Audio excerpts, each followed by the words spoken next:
দুপুরে রান্না করার জন্য সবজি কাটতে বসে পড়লাম। তো হ্যালো ফ্রেন্ডস, কেমন আছো? আশা করি সবাই খুব ভালো আছো আর আমিও খুব ভালো আছি। তো আমি সোনালি, আমার এই ছোট্ট একটা মিনি ব্লগে তোমাদের সবাইকে স্বাগত।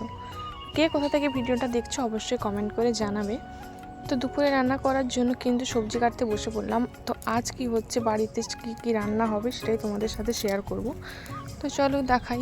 দেখো, তোমাদের সাথে কথা বলতে বলতে সবজি কাটা কিন্তু আমার হয়ে গেছে। আজ হবে ডিমের ঝোল আর পুঁই ডাঁটার চচ্চড়ি আর ভেড়ি ভাজা। তো এখন বসে পড়েছি রসুন থেতো করতে। যেহেতু আমাদের শিলপাতাতেই বান্না বাটা হয়, তাই জন্য কিন্তু আমি আদা আর রসুনটা শিলপাতাতে বেটে নিলাম। তারপর দেখো, এখানে পেঁয়াজ কুচি আর টমেটো কুচি কিন্তু রেডি। আর এখানে কিন্তু ডিম আর আলু সেদ্ধ হচ্ছে। তো তোমাদের দাদাভাই ডিম সেদ্ধ খেতে ভালোবাসে, তার জন্য ওর জন্য একটা আলাদা করে ডিম সেদ্ধ করে দিলাম। আর আমাদের জন্য হচ্ছে ডিমকে ভেঙে ভেজে ঝোল। তো আমার কিন্তু এটা খেতে খুব ভালো লাগে, তাই জন্য আজকে এটা বানিয়ে নিলাম। তো দেখো, আমার কিন্তু রান্না কমপ্লিট। চলো তোমাদের দেখাই। এখানে রয়েছে পুঁই ডাঁটার চচ্চড়ি আর ভেড়ি ভাজা। এই দেখো ভেড়ি ভাজা। আর এখানে রয়েছে ডিমের ঝোল। তো আজকের আয়োজনটা কেমন হয়েছে কমেন্ট করে জানিও।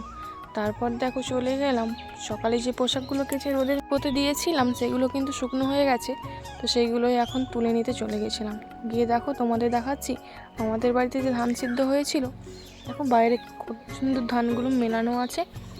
এখন বাইরে কিন্তু খুব রোদ দিচ্ছে, তাই জন্য বাইরেই আমাদের ধান শুকনো করা হয়, কোথাও নিয়ে যেতে হয় না।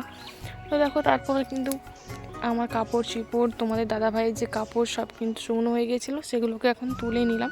এখন তোলা কিন্তু হয়ে গেছে। আর আমার ভিডিওটা তোমাদের কেমন লাগছে অবশ্যই কিন্তু কমেন্ট করে জানিও। এখন পর্যন্তই। দেখা হচ্ছে একটা সুন্দর নেক্সট ভিডিওতে। টাটা।